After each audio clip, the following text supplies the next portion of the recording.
Hey guys, welcome back to the channel. Thank you so much for clicking the video. It means a lot that you guys keep clicking. If you guys keep clicking, I'll keep making. And today, we're going to talk about 5 times that Survivor went too far. And really specifically, it's just when Survivor, overall, as a whole, did something that they're not supposed to do. So the word of the day is flagrant. If the action was flagrant, whether it's morally right or not, it can be a bad twist. It can be Jeff saying something crazy. It can just be anything on the show to me that just was like, whoa, Survivor, don't ever do that again, ever.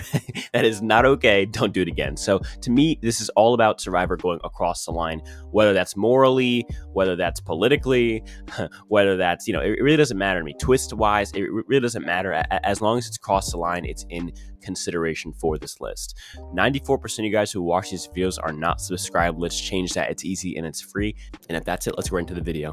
Okay, so at number 5, I have a twist. I do not have some sort of action or phrase or, a political thing. It's only a twist, but I think it's so egregious that it belongs on this list. And so at number 5, I have the idol nullifier. This is the worst thing that's ever happened to Survivor pre-Edge of Extinction. I think the idol nullifier is our worst twist that we've gotten in this 30s era of twists where we get the extra vote and the steal a vote and the block a vote and the extortion, all that.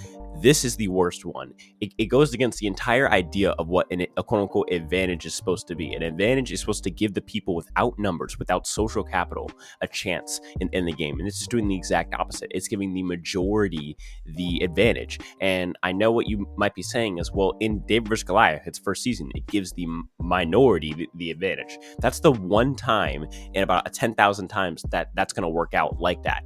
And again, that's the good way that it works out. The other 9,999 times, it's going to, it's going to end up like it did either in season 39 or in season 40, because in 39 it's probably the worst outcome, where your fan favorite goes out because she's in the minority and the vote is very obvious as to what's going to happen, and then in season 40 it just doesn't even do anything because Parvati can't even use it in the pre-merge because there's no real place for her to use it because there's no idols that are being used on her tribe. And so those are 2 examples of when it goes wrong, and there's plenty more that just haven't happened yet.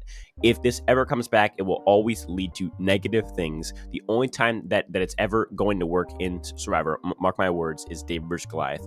Every other time that it's added, it will lead to bad things. 100%. I've always been against this. If you go back in my channel's history, I've always hated this. I've always done long rants on why this is so just terrible for the game. And so at number 5, I have the idol nullifier, as far as when Survivor has gone way too far as advantages and adding and trying new things.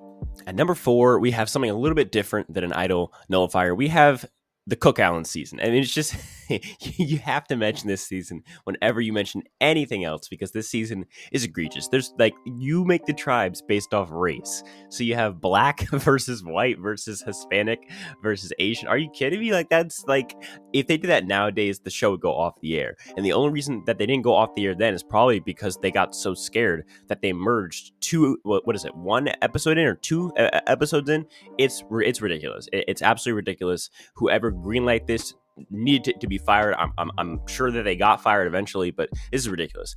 There should never be a season divided by a race, which is hilarious. And the worst part is that they were going to do it again in Fiji, but then obviously with Melissa McNulty backing out about a day before the game started, they then had to change that entire entire twist. And so instead of being a race war season, they just made it the haves versus have-nots. And so, but it's crazy that they were going to do that twice in a row, thinking that it was going to work out the first time and then doing it again. Terrible idea. It was received terribly. I will say it did get a lot of people into Survivor. A lot of people's first season was Cook Islands. It also worked out well, where the minority tribe comes back and it's this nice happy story. Whereas if Adam and Parvati and Candace had won, again, I'm not even someone who's super woke, but that would have been if Adam and Parvati and Candace had just dominated and it was a pagonging of the I-24, that just would not have been as fun. So to me, it worked out, I guess, fine. The season's still a bottom 20 season for me. I don't know about bottom 10. For me, it's probably ranked somewhere near 26 or maybe 24. But to me, like, I don't know, this like worked out okay, but it could have gone really, really bad. And I think they got really, really scared of what could happen and just merged at like final 18 or something, which is ridiculous. So terrible twist, worked out okay. Let's just move on.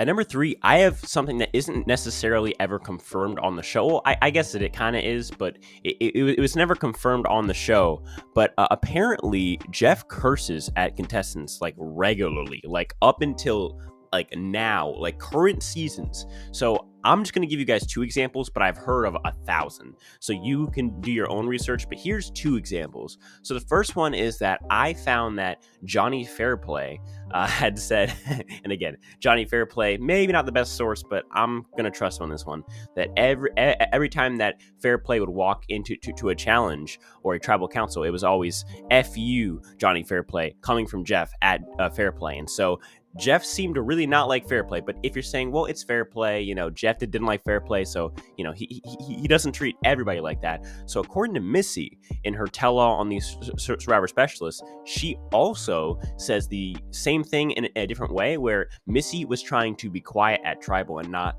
give away her strategy at her first tribal, because this was like the first tribal. She didn't want to be first boot. It was very tense tribal. And when she wouldn't answer Jeff's questions, he told her, and this is a direct quote, or you know what, I'll just let Missy tell you what he told her. And to me, like, this shocked me. Like, you should never be talking to players like this. I don't care what the reason is. I don't care how frustrated you are. I don't care if it makes good TV. It's just it's disrespectful, really. And so here's what Jeff said to Missy. I'm like, Karishma, if you do puzzles, bro. Mm-hmm. What happened was, for the first 2 tribals, I said nothing. I stared, I looked at the fire, right? Jeff looked at me and goes, you will fucking speak. Yes, sir. Like, your idol tells you, like, snap out of it. Like, what are you doing? Mm-hmm. In that moment, I think, 1, I didn't know Jeff curses. Like, the edits all that out. I've never heard my idol curse before. I've heard people have said that he just like whips out. So you may disagree, but I think that that's definitely warranted of a spot on this list as far as when Jeff has gone way too far. Like, there's no need to be talking to someone who's an actual good character on the season in Missy. Missy's probably arguably your best character on that entire season. So to talk to her like that, I don't know. That's a little questionable. At number 2, I have EOE, Edge of Extinction. It's very simple. It's just not good. It's the worst twist to ever come into the show. I guess you could argue the Hourglass, but that's like, that's like whatever. I mean, it could be. I guess it could be worse than the Hourglass, but it also could be better. It's iffy. But I think that the Edge of Extinction had more of an effect on the season than the Hourglass did, obviously, because the person who comes back from Edge wins the season. And they don't come back at the merge. They come back at final 6 and win the entire season. To me, that's an issue when your winner is on the season for 12 days. That's never okay. It doesn't make the season horrible. I actually think it's still like probably nearing around number 20 on my season rankings. But for me, it's still not acceptable for your winner to get like 12 days on the season. Like, he basically didn't even play the game. On top of that, your first boot in Reem gets more confessionals than Aurora does, who goes out in episode 10. That's ridiculous. So this twist now gives people who go out first more screen time than people who go out 10 episodes later, go home like 500 plus minutes later in the season screen time. Like, to me, that's ridiculous. That's absolutely ridiculous. And I feel like anyone who argues against that, you can have that opinion. I'm just saying, like, to me, like, how do you not look at that and be like, what is that? And at number 1, I have the "Come on, guys" from Jeff. This is fresh. This is absolutely ridiculous. This has nothing to do with politics, any of that. This is just purely idiotic. There's no reason to do this. They obviously wanted to do this beforehand, and they just used Ricard as a scapegoat because they know Ricard's political background and why Ricard is obviously going to speak up, or Evie, or Shan. They had casted a season in which they knew that someone would do the dirty work for them and offer to change it for them, because they knew that they would probably get backlash from about 60% of their fans, because 60% of their fans actually have common sense, and I think maybe 30 more have common sense, but they're just hiding it, and then there's the 10 that are just absolutely nuts. But I don't know. To me, it's like, this is unnecessary, and if they wanted to do it, then just don't say guys anymore. There's no need to make it a big scene in the show and put Ricard on blast.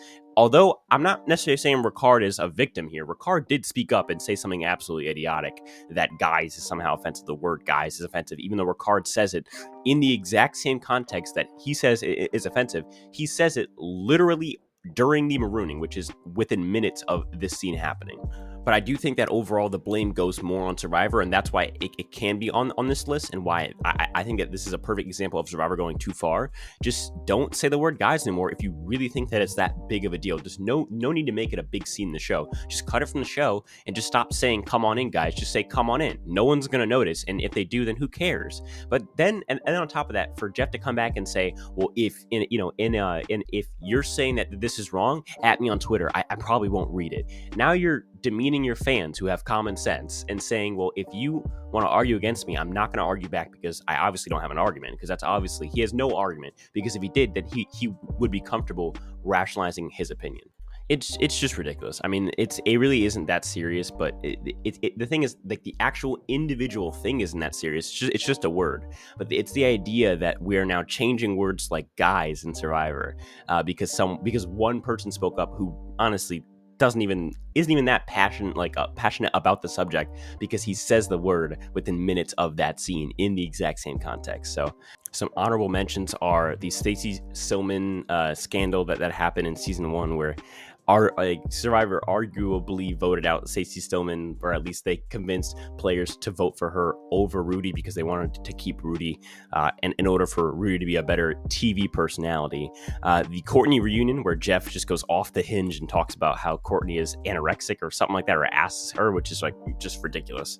And the treatment of Austin in season 7, I thought was also pretty flagrant, where Jeff is like just getting so mad at him for like something so small. So I would say that also deserves to be an honorable mention. And that's it, guys. So do you guys disagree? Do you guys feel like there's other moments that also went too far that you feel like should also be on this list? Let me know in the comments down below. Of course, this is the off season. You know, everyone's just kind of forgotten about Survivor, but I'm still making content. And when the season starts up, you guys can expect all of these stuff from 41 to come back. You know, the live show, the predictions and power rankings podcast, everything will be back.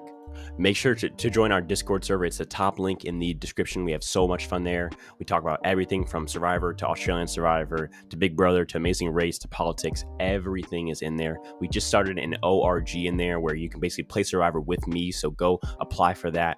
We have so much fun in there. So join that. And if that's it, guys, again, none of this happens without you guys. Without you guys, I'm just a weird guy speaking into a weird microphone. And if that's, I'll talk to you guys in the next one. Peace.